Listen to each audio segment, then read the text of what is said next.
Welcome to LSS tutorial. Kolkata বিশ্ববিদ্যালয়ের ইতিহাস honours এবং পাসের সকল স্টুডেন্টদেরকে এলএসএস টিউটোরিয়াল চ্যানেলে ওয়েলকাম জানাই। তোমাদের এই ভিডিওটা বিশেষত ফোর্থ সেমিস্টারের স্টুডেন্টদের জন্য।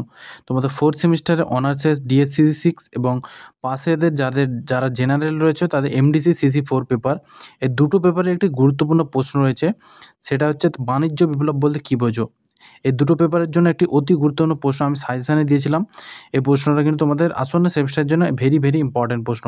তোমরা অনেকেই এই প্রশ্নটা কমেন্ট করে বলছিলে যে অ্যান্সারটি শেয়ার করে দিলে ভালো হয়।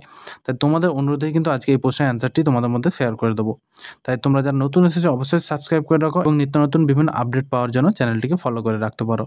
তাহলে আর বেশি দেরি করছি না, আমি সরাসরি মূল ভিডিওতে আসছি। এবারে আমি অ্যান্সারটি বলছি, তোমরা খাতায় দেখে দেখে নোট ডাউন করে নাও।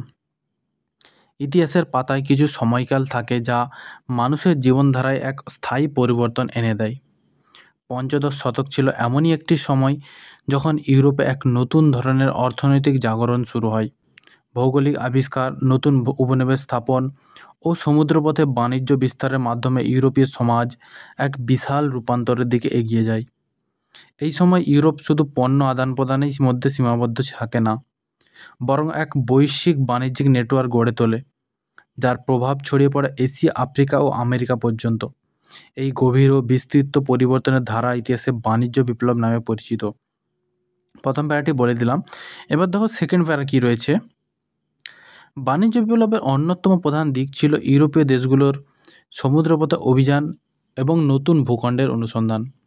ক্রিস্টোফার কলম্বাসের আমেরিকা আবিষ্কার, ভাস্কো দা গামার ভারত পৌঁছানো ও ম্যাগেলানের পৃথিবীর প্রদক্ষিণের মতো ঘটনা ইউরোপের সামনে বিশাল সম্ভাবনার দ্বার খুলে দেয়। এই সব অভিযানের ফলে ইউরোপীয় বণিকেরা আফ্রিকা, এশিয়া ও আমেরিকায় বাণিজ্য কেন্দ্র ও উপনিবেশ স্থাপন করে। সোনা, রূপা, মশলা, রেশম, তুলা, চা, কফি ও দাস ব্যবস্থার মাধ্যমে ইউরোপে বিপুল পরিমাণ ধনসম্পদ প্রবাহিত হতে থাকে। এই সম্পদের জোরে ইউরোপীয় রাষ্ট্রগুলি নিজেদের অর্থনৈতিক ও সামরিক শক্তি বৃদ্ধি করে। পরবর্তী প্যারা যাওয়ার আগে বলে রাখি, তোমরা যদি কেউ এই সকল পেপারের নোটস পারচেস করতে চাও তাহলে সরাসরি আমার সাথে যোগাযোগ করতে পারো। আমি স্ক্রিনে যে হোয়াটসঅ্যাপ নাম্বারটি দিয়ে রেখেছি, তোমরা যদি আমাকে মেসেজ করো তাহলে এভাবে পিডিএফ আকারে একেবারে টাইপ করা নোটস আমি তোমাদের মধ্যে শেয়ার করে দেবো। আমি কিন্তু অতি অল্প দামে সমস্ত নোট তোমাদের মধ্যে শেয়ার করে থাকি। তাই তোমরা যারা নোটস পারচেস করতে ইচ্ছুক আমার সাথে সরাসরি যোগাযোগ করতে পারো। পরবর্তী প্যারা দেখো কী রয়েছে। বাণিজ্য বিপ্লবের আরেকটি গুরুত্বপূর্ণ দিক ছিল নতুন অর্থনৈতিক প্রতিষ্ঠান ও ব্যবস্থার উদ্ভব। ইউরোপে গড়ে ওঠে আধুনিক ব্যাংকিং ব্যবস্থা, বিমা কোম্পানি এবং শেয়ার বাজার বা stock exchange. Bank of England, Amsterdam stock exchange ও লয়েডস অব লন্ডনের মতো প্রতিষ্ঠান ব্যবসায়ীদের মূলধন সংরক্ষণ ও বিনিয়োগের সুযোগ করে দেয়। এছাড়া যৌথ মূলধনী কোম্পানির ধারণা জন্ম নেয়, যেমন ব্রিটিশ ইস্ট ইন্ডিয়া কোম্পানি ও ডাচ ইস্ট ইন্ডিয়া কোম্পানি। এই প্রতিষ্ঠানগুলো বহু বিনিয়োগকারীর কাছ থেকে পুঁজি সংগ্রহ করে এবং বড় আকারের সমুদ্র বাণিজ্য পরিচালনা করে। পরবর্তী প্যারা যাওয়ার আগে বলে রাখি, তোমরা যদি কেউ ফিফথ সেমিস্টারে অ্যাডমিশন নিতে চাও, অর্থাৎ অনলাইনে আমি ক্লাস করাই, তোমরা যদি কেউ ক্লাসে অ্যাডমিশন নিতে চাও তাহলে সরাসরি আমার সাথে যোগাযোগ করতে পারো। আমি স্ক্রিনে যে নাম্বারটি দিয়ে রেখেছি সেই নাম্বারে আমাকে সরাসরি মেসেজ করতে পারো। তাহলে তোমরা যদি কেউ অনলাইন ক্লাসে অ্যাডমিশন নিতে চাও তাহলে আমার সাথে সরাসরি কন্ট্যাক্ট বা মেসেজ করতে পারো। তারপর দেখো কী রয়েছে। বাণিজ্য বিপ্লবের সময় ইউরোপে মার্কেন্টাইলিজম নামে একটি বিশেষ অর্থনৈতিক নীতির প্রসার ঘটে। এই নীতিতে মনে করা হতো যে একটি দেশের শক্তি নির্ভর করে তার কাছে কত পরিমাণ সোনা রূপা জমা আছে তার উপর।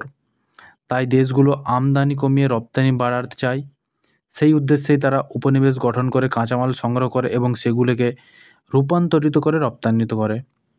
এই নীতির ফলে ইউরোপীয় দেশগুলি তাদের উপনিবেশগুলিকে কেবল কাঁচামালের উৎস ও বাজার হিসেবে ব্যবহার করে, যার ফলে উপনিবেশগুলির নিজস্ব অর্থনৈতিক বিকাশ বাধাপ্রাপ্ত হয় এবং শোষণ দিন দিন বাড়ে। তারপর দেখো কী রয়েছে।